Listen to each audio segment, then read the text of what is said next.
there's a lot of really interesting things going on in this matchup, and none of the card choices are really that different, but just like the dynamics of the matchup, like what cards are important, like what do you want a spreading seize, when do you tectonic edge, like how good are certain cards in the matchup. I mean, I think it's going to be huge. All right, here we go, and we're on the screen now for those just joining us. Welcome to SCG Live. We're bringing you live coverage of the Star City Games Open Series here in San Jose, California. I'm Gavin Verhey. I'm joined by Joey Pasco of YoMTG Taps. On the right of your screen, you'll see Brian Kibler. Brian is, I mean, like I said before today, the name speaks for himself. He's a Hall of Famer. He played this deck at Worlds. He's been tweaking it ever since. He knows how to play it really well. He's a California native, but he still drove 8 hours for this event because of how big the state is. And now he's playing on his win-and-in match. He lost in round 2. Tiebreakers weren't good enough. He's going to have to win this round to make it in. On your left, Eugene. He is playing red-green Valakut. And his list is pretty stock, but he's managed to get it all the way this far. He's one of the few players who are doing well with red-green Valakut in this tournament. So it's going to be interesting to watch this play out. It'll be really cool to see the dynamics of this matchup in action. And they're going to shuffle up here. And the dice roll is definitely pretty important, I feel. I mean, if the Valakut deck starts on the play, they can get so far ahead of you.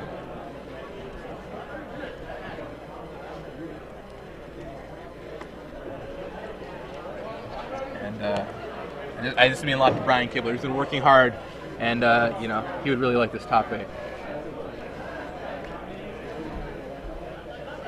All right.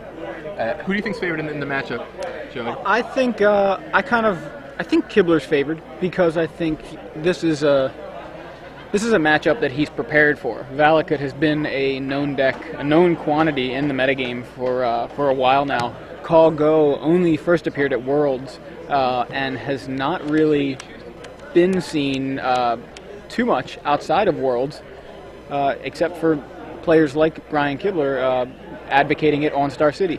So, and that was only really this week. So I feel like Kibler's more prepared for Valakut than Valakut is prepared for Call Go. As Brian has been saying all day, you know, he's got strategies to kind of exploit this sort of matchup. He's got the spreading seize, which he can deny his opponent's green sources. He's got tectonic edges, and this is all relevant. I mean, to a deck that revolves around a non-basic land. So let's see. Ku opens with a mountain, a lovely unhinged mountain. I love those. Yeah, gorgeous day. Those lands are just so pretty. I don't think we've seen a single one of those today. I've seen a lot of beta lands, but yeah, it's got the unhinged lands. And then there's the Lotus Cobra, which is the big issue. Turn 2 Lotus Cobra. Out of the sideboard, Kibler's got Oust, but game 1 is rough to deal with those Cobras. So goes with the Explore. He definitely has more land in his hand. I've seen him. There's definitely a mountain, and that's what he plays. So plays another Explore. Wow, this is nuts. Plays a mountain. And a third Explore, a triple Explore on turn 2. How ridiculous is that? It just happened to me. What land is that? I think, is that Razorbird's Thicket? Okay. Or that's Evolving Wilds. Evolving Wilds, yeah. Evolving Wilds. Had a big glare on it. Wow. Even Kibler's like, what? 3 Explorers? Yeah, okay. Seriously. That's the draw he needed, and That's my big play. listen to his hand. Are those lands? I thought I saw a spell there, too. If he has some action, this is going to be a rough time for Brian Kibler. Wow. I mean, that was basically just the nut draw. Turn 2 Lotus Cobra, turn 3 Turn Explore, three, yeah. Explore. Yeah. I 3 mean, Explorers. is turn this 3. real life? Yeah. Green floating? I'll crack it. Well, let's see what happens. Oh, man. He So I have 2 green floating. plays a fetch land, Misty Rainforest, fetches up a forest. So he's got... Does he have 8 or 9 mana? Or he's got a... Oh, he's got 2 in his pool for sure. Didn't do anything with it? I don't think he did anything with the fetch mana. Because he swung with the Lotus Cobra. And I'll sack this forest. Unless he fetched after the swing and I missed it, but he must have.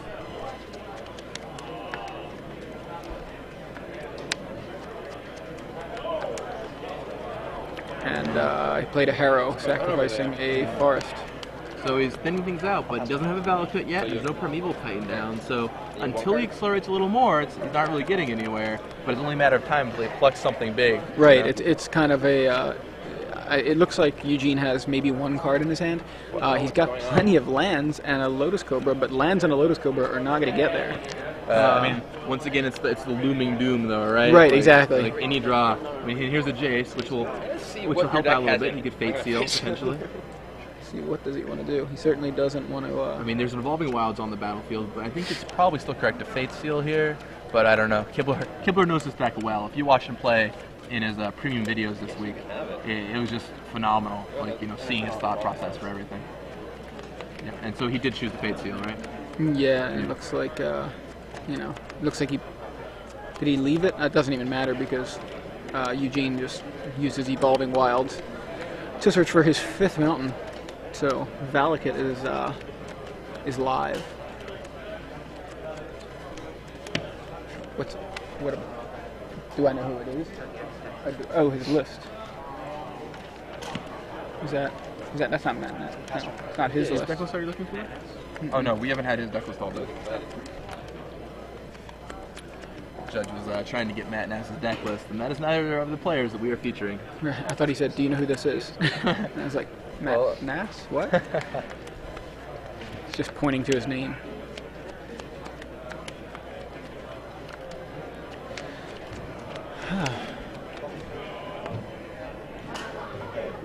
It seems like such a nut draw for Eugene, but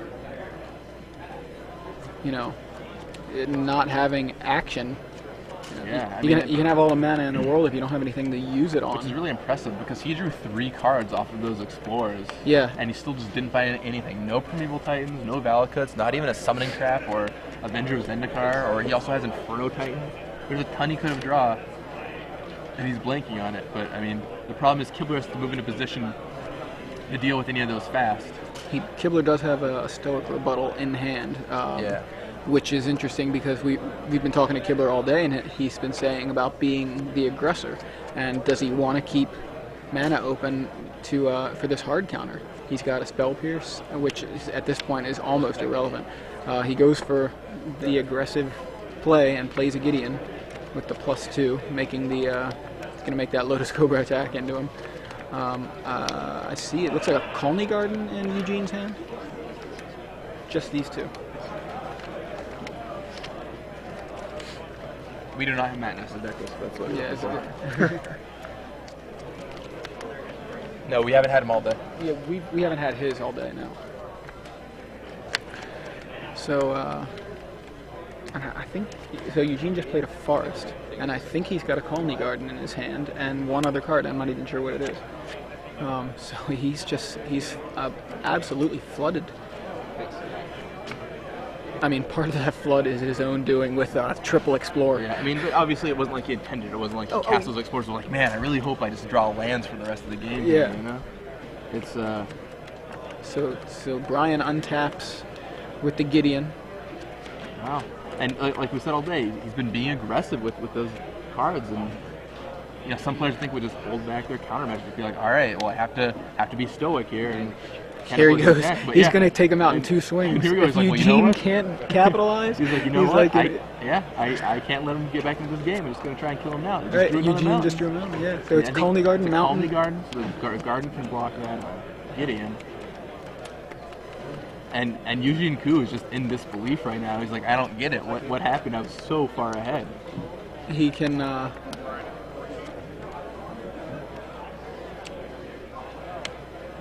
He's got an option here to go Wrath and attack with Gideon, or just swing with Colonnade.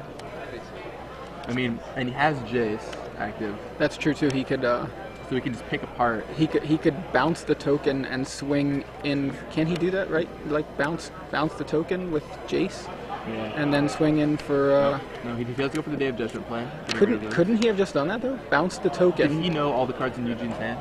I don't know. I mean, I feel like this is pretty safe. Because he knows what his top card is. He knows what he's going to draw. There's no reason to, Yeah, there it goes. I mean, wow. That's incredible. Like that was like that was so bad for Kibler there. Yeah, turn 2 Lotus Cobra. Turn 3 Explore. That was it. That was all the action. That is insane. I mean, did he play more than 3 Explorers? Oh, he played a Harrow. I'm trying to think of what spells were even played on Eugene's side. A little bit of a bad draw there, but also just showed Kibler know how to play his deck, right? Like, yeah. I mean, he was like, you know what? I could just hold on back on this counter magic, but nope, I'm just going to go for it. Yeah. Gideon, Jace, Stoic Rebuttal, Gideon, Jace, Celestial Colonnade, like he was just willing to tap out at every possible opportunity. Yeah, it is pretty amazing when you think about how Gideon and Colonnade just combine for a 2-turn clock. If you have no way to block Gideon, 2-turn clock and you're out.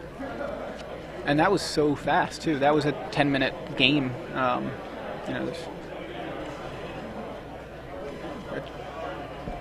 Just a perfect example of Brian Kibler being the aggressor as he has been claiming all day. I think you know what it is that the name of the deck, Call Go, makes people think back to Draw Go, and that's why they think that they're supposed to play it like a Draw Go deck. But it's not Draw Go, it's Call Go. It's I'm going to play Squadron Hawks and beat you down with birds. Very impressive. So, all right, let's look at the sideboards really quick. Kibler will side in a Tectonic Edge, probably Flash Freeze. Seemed like you were going to explode into something. When you have 3 Explorers... What do you think? Does he side looks in like the you're Pride? like, I had to rebuy Another hard times. counter against the against this deck. Yeah, I mean, he's definitely going to bring in those Deprives and those Flash Freezes too. Right. So and definitely that Tectonic Edge. you can go with the Oust and the Journeys. Maybe fighting against the Lotus Cobras and things like that. Right. I mean, I don't think he has to bring in the Condemns, but the interesting part is definitely if he wants the Oust or the Journeys. I mean, because maybe you can just journey away one of the Titans, or ousting a Lotus Cobra can be huge. I think the Oust will almost certainly make it in. Yeah. I don't know about Journey. Condemn probably not. Doesn't really feel like what he's looking for. Over on the other side, let's see. Gaia's Revenge. Now that card is a big problem. I don't know. Elspeth's a nice trump to the Gaia's Revenge. Right, and he also has Day of Judgment too to help deal with Gaia's Revenge. Mm-hmm. There's some acidic slimes, which could be a big issue, especially if he has to start like last time. Turn 3, acidic slime down your lands, and if Kibler's tapping out, that could be a big issue. Another summoning trap, sure.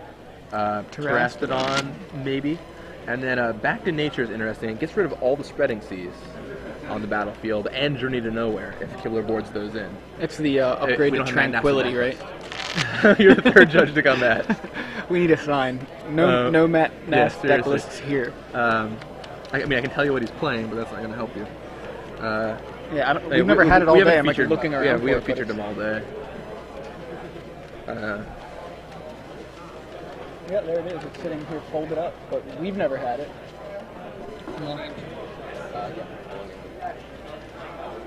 Don't know why it was there, because we never actually featured it. Yeah, we didn't talk to anybody who was... Yeah, I don't know how that even got there. I wonder if Glenn had it at some point. Yeah. But regardless, so anyway, those Back to Natures might come in to combat Spreading Seas. Other than that, I mean, what goes out? Harrow can be a dangerous card against decks like this because they can counter your Harrow and then it sets you back land. But on the flip side, you can Harrow away a Spreading Seas land, or even better, cast Harrow in response to Spreading Seas. Or a Tectonic Edge. Or something Tectonic like that, Edge, right? yeah, exactly. I mean, Lightning Bolt and Arc Trail probably both come out. I've heard mixed things about Colony Guard Expedition in this matchup. Colony Guard Expedition. Yeah. So, Back to Nature. Wow, like seeing that card and thinking, wow, Tranquility cost 1 more and was a sorcery. Like, I remember playing with Tranquility.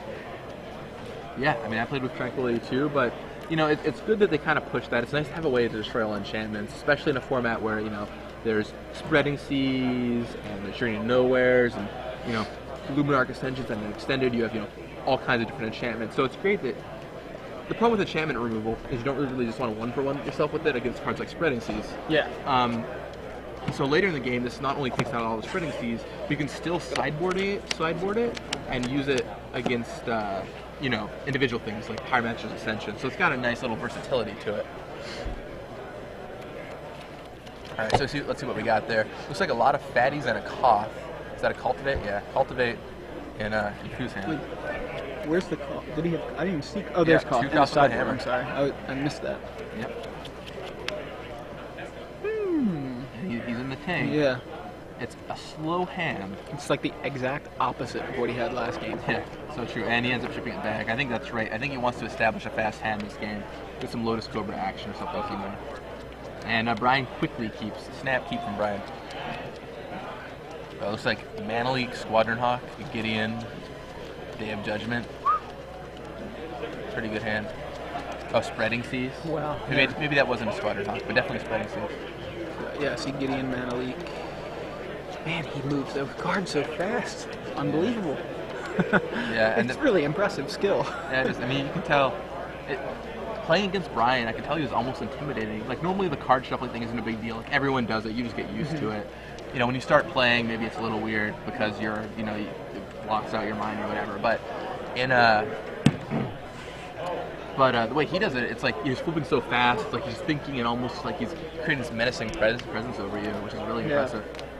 The glare from his Hall of Fame ring in your eyes, right? Yeah, exactly. He sits there while you're shuffling and like moves his hand just to put the glare in your eyes there. So Eugene Ku's going down to 6 cards. And for those of you just tuning in, I'm Gavin Verhey, and this is Joey Pasco of YoMTG Taps fame with me, and we're coming to you live from the Star City Games Open Series here in San Jose. This is round 9 of 9 rounds. This is the last round, and these two players are playing for top 8. On your right, there's Brian Kibler.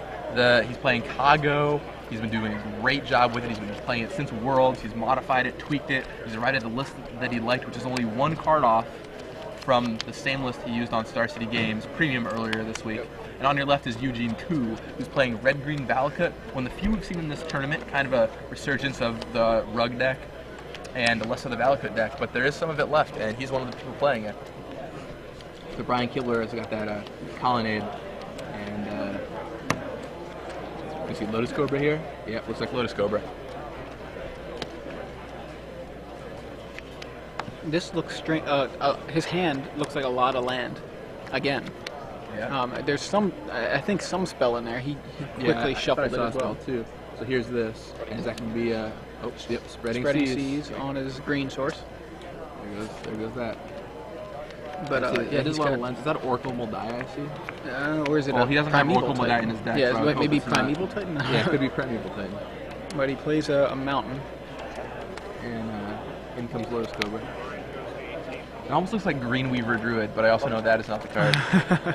It's probably just Primeval Titan. Is that what it is? It's like or maybe it's Summoning Trap. Could be Summoning Trap, yeah. That sounds about right. He is mimicking Kibler's. Maybe he's just banking on his opponent on Kibler trying to counter one of the spells he can trap. The Green Bay Packers and the Atlanta Falcons, 42-21. Oh yeah. Was that 42-21? 42-21 Packers. Wow. That's all right. At least one of the teams that I wanted to win today is winning. I don't know if I had a choice. Definitely want the Ravens to have won, but yeah, oh well. That really sucks. You know, Mike Turian is a big Steelers fan, and I have this, ongoing kind of trash talking, but I never seem to come out on top. Like, don't mess with the potato, let me tell you. Another Hall of Famer. All right, so there's is that a Verdant Catacombs?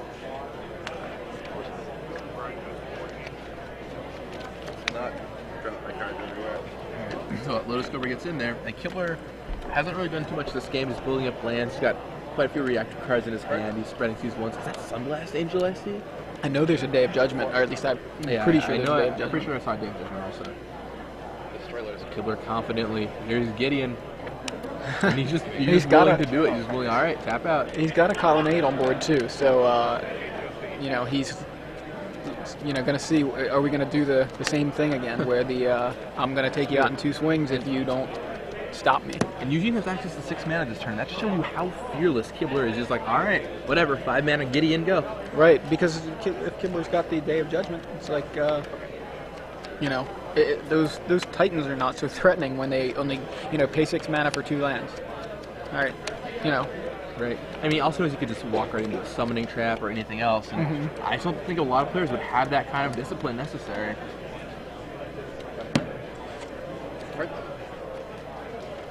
And yeah, very well see the same thing as last game. Untap, activate Celestial Colonnade, attack for 10. Untap, activate Celestial Colonnade, attack for 10. And oh, well, he's summoning trapping, so yeah, that was a trap. See, is that Inferno Titan I see in there? Oh, yes, come on in. So joining us is Adam Prozac, freshly drawn in to his top 8 berth here at the Circuit Games. Back again. And it's pretty awesome. He's in Living the rogue life. It was Inferno Titan, by the way. Yeah, he put Inferno Titan on the battlefield. So apparently there are 4 4 rug decks guaranteed in the top 8. Yeah, 4. Yeah, we figured it out. Yeah, this was the weekend to be playing rug. Who knew? Apparently 4 people. No, I had no idea. Right. Got lucky. Oh yeah, you switched at the last minute. Yeah. Didn't you? I'm just like, meta is so weird sometimes because I always pick decks I feel comfortable with, and then when I make top 8, like 800 other people make top 8 with it too. How perfect. So we had an Inferno Titan resolve, not the most dangerous Titan, and I think here's the Day of Judgment to wipe the board. And Gideon's gonna get in. Yep, serve for 6. Like I actually haven't seen it, but the new decals look pretty cool. On, I haven't seen SCG live yet. Yeah, no, it's a great setup. Like it looks really clean, and the game board looks awesome too. Yeah, it's really pretty. Oh, someone had a blue dice earlier. That was a little it was like the perfect blue to match the playmat. And they were using them as tokens. So you weren't here, Adam, but game 1, Eugene Koo, Kibler's opponent, goes turn 2, Lotus Cobra. Turn 3, explore. Put 3 lands onto the battlefield, plus my normal land drop. So we just like had infinite lands. Then like Kibler was just fearless. He was like, he had Stork Rebuttal in his hand. He was like, you know what? If he has it, he has it. He's like, all right, turn 5, Gideon. Turn 6, activate Colonnade. Turn 6, activate Colonnade. Kill you. You had Eugene had nothing. Yeah, Eugene just had nothing. Yeah. I mean, to be fair, Kibler was jacing him. There it went. But that's Kibler with the fearless match. The Gideon just. And although I didn't see Kibler do it, I can see him breathing a sigh of relief. He's in top 8, locked it up. He cracked that smile. Yeah, crafty Kibler. I will lie. I'd do it. Happy. Wow.